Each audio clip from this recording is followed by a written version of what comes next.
Hey shy people, what is your worst experience? I wouldn't say this is my worst experience, but it's amusing to me. I was setting up a network in a small satellite office and was still working when the last other person left. It was nighttime and they didn't see me or know I was still there, so they turned out all the office lights as they left. I left them off because I enjoy working in the dark and do it often. After like an hour another worker came back into the office to do something or another, and rather than have to say hi I opted to hide under the desk I was at in an open office as a 35-year-old man. I'm not sure why I did that, but luckily they didn't notice me and left again after about 15 minutes. NGL. Had to chuckle at this. Sounds like something I would do rather than explaining to the person that I enjoy working in the dark and seeming kinda weird. Then they find you under the desk and you seem even weirder. I was really hoping that's where it was going. Putting a year's worth of confidence into a job interview just to be the quiet one after you get the job. The anxiety, dude. It's always frustrating as hell. Your first few weeks, while getting comfortable with everyone, you just keep asking yourself, if I could interview so well, why the hell is it taking so long to be able to talk with my coworkers? And it gets worse if when you work in a small team with long shifts and not much to do during downtimes, like being a barista. OMG, I'm only sorta shy, but I'm really introverted. It seems more rude to me to bother people I don't know well with inane small talk than just being silent does. You know, I've waitressed at a few places, and if I don't have anything to say, I don't. During downtimes I just kinda stand around or fidget around on my phone. I think everything's fine, and then 3 weeks down the road nobody will come near me and I hear all these rumors that I'm such a bitch. I really hate working in restaurants. Never again. Wow. It feels good to see that at least one other person has experienced this exact thing. I always get called a bitch or cold or intimidating by acquaintances because I don't really make small talk. I don't like it and I'm bad at it, so I just don't. But being told that I'm intimidating just throws me off because when I'm not talking I'm just like silently planning out a new Sims family or thinking about plants or making dumb jokes to myself because I'm easily amused. I don't hate you. I'm just socially anxious. As a kid my shyness was crippling. I got locked in the toilet in school, started yelling/crying, and the teacher had to remove the lock to get me out. The whole class was standing behind him, looking at me. Geez, I thought that stuff only happened in the movies. Hope you're doing well, Edit. This is the most upvotes I've ever gotten. I didn't think I was saying anything important enough, but thanks. Definitely not only a movie thing, haha. I experienced something similar. But some mean kids manipulated the lock when I was inside and that's why I got stuck. Super traumatic. I hated my childhood.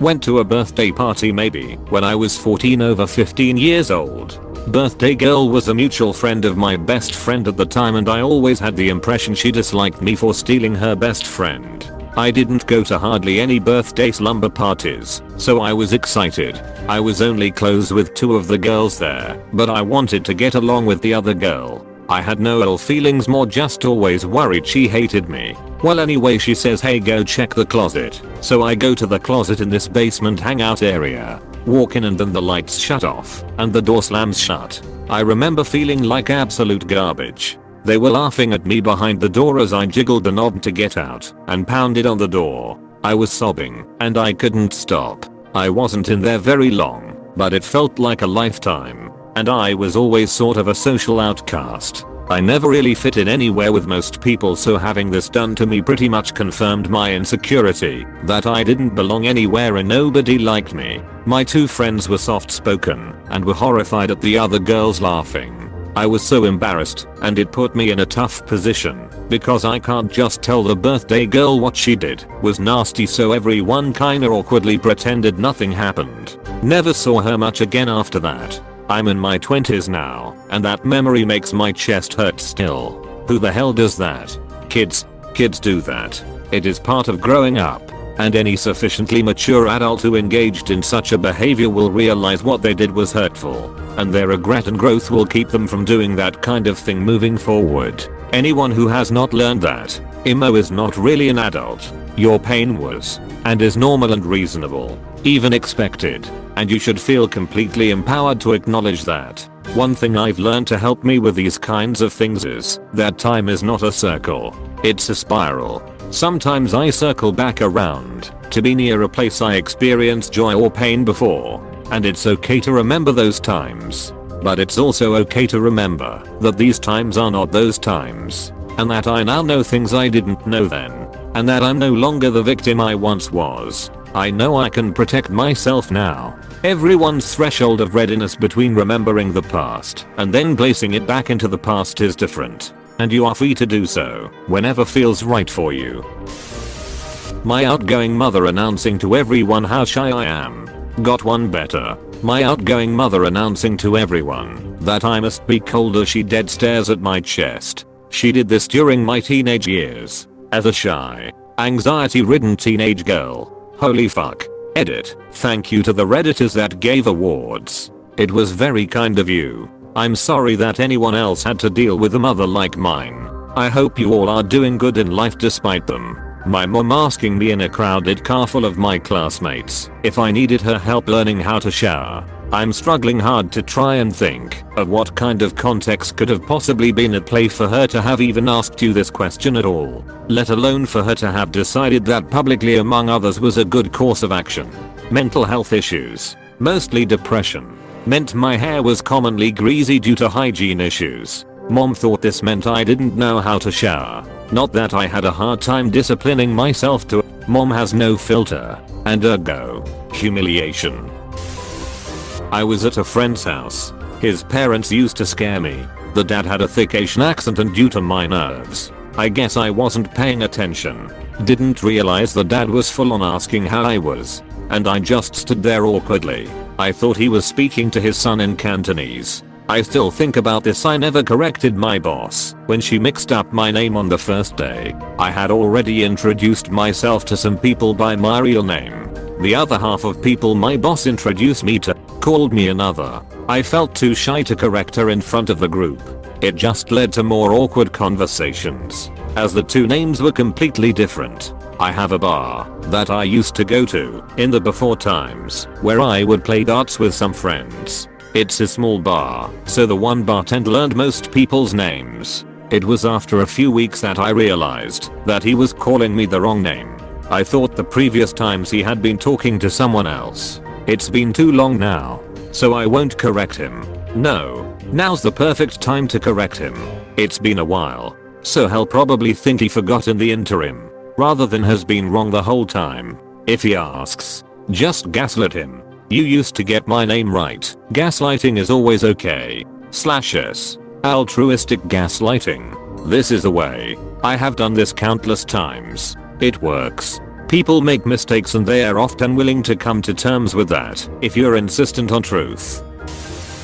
In my high school Spanish class, some kid screamed, "Do you ever talk at me?" in front of the entire class. Super embarrassing at the time, but hilarious to look back on. Edit. For those curious, I said nothing in response. If only I could go back in time. Had a similar incident in freshman science class in high school. Hardly ever talked, and I guess the teacher somehow got it in her head that I was mute. She came up to me early one morning just before class with a sign language interpreter and asked if I needed participating in class. Looked her dead in the eye and said I can talk. She turned about 7 different shades of red before telling the interpreter they wouldn't be needed. Poor soul was just trying to help.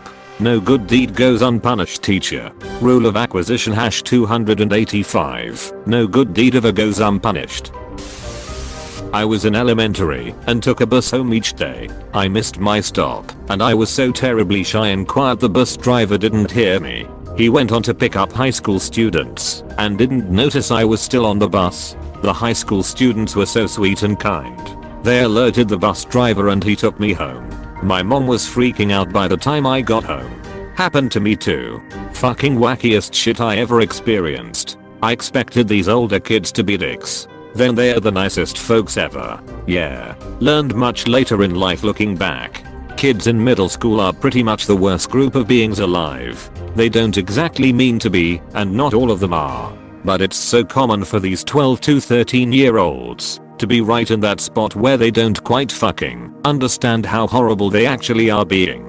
And people just brush it off as them being kids. In elementary school, everyone's loud and screaming and running around, just doing their best to not shit themselves. Middle school is that I'm a fucking sociopath for a few years. Well, I'll learn what the hell empathy is. And then you hit high school, where you get the typical teen rebellious phase, learning who they want to be, which I'm sure is a nightmare for parents. But when I was in high school, some kids were just assholes who like to put down others. But I have also seen those same kids get one step away from a full out ass beating, because some actually nice high school you'd realize the shit wasn't okay. I had a less than happy middle school life, so I'm a bit jaded here, but the amount of abuse and bullying and pure sociopathic behavior is nuts. Wow, so well said. Sounds like my experience. It was junior high in my day. 7th 9th grade. The worst. 9th grade started to get a little better, but if someone offered me $1 million to relive junior high, I would say no. Went to a party. Guy I've never met walks up to me, shakes my hand, and says hello. What's your name? Where were you born? Where will you die? What's in between? Not letting go of my hand the whole time. I completely locked up. Had no idea what to say. Okay. My name's John. I was born in Milwaukee. Judging by this conversation, I'm probably going to die at this party, and the in-between will be you murdering me. Nice to meet you. Nice to meet you, John. I'm a bit shy when first meeting people, so after getting to know me, I often hear, when I first met you, I thought you were such a bitch. Cool. I get told that I seem intimidating, which I always find bizarre. When you don't talk, they don't know about you, what you like to do, where you're from, etc. So you become an unapproachable unknown. As someone who gets called intimidating a lot, this is enlightening. Thank you. I'm 6 feet 2 inches and 220 pounds. And I don't talk for shit. Everyone feels scared of me until they realize I'm a huge pussy. While going to college, I interned for the state's largest business development corporation. In a meeting with C-suite executives, the top dog was just making friendly conversation before we got started and asked me what classes I was taking. To set the picture, I'm just the peon note taker and would never expect anyone to even notice that I was there, let alone put me on the spot with a long table of successful professionals staring at me. I blacked out. Zero brain function. I mumbled a few inaudible grunts and ums before having no choice but to admit that I couldn't remember. Oh my dog. I wanted to die. The looks of confusion and the awkward century that it took to switch topics amongst themselves still haunts me before bed. That is profound. I can't remember. Oh, so anyone develop any good business lately? This made me literally because, yep.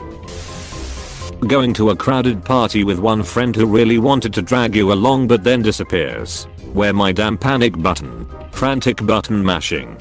Time for the all Irish exit. I did that at a work party once. I made my appearance, said hi to the appropriate people, and then felt kind of uncomfortable for a while. Like not being sure what to do with your hands, but it's your entire person. Fortunately, the pack patio area was directly connected to the parking lot, so I was able to disappear when I noticed the opportunity. Next year my wife was around, so I had her as my social fallback in between interactions. Had a much better time.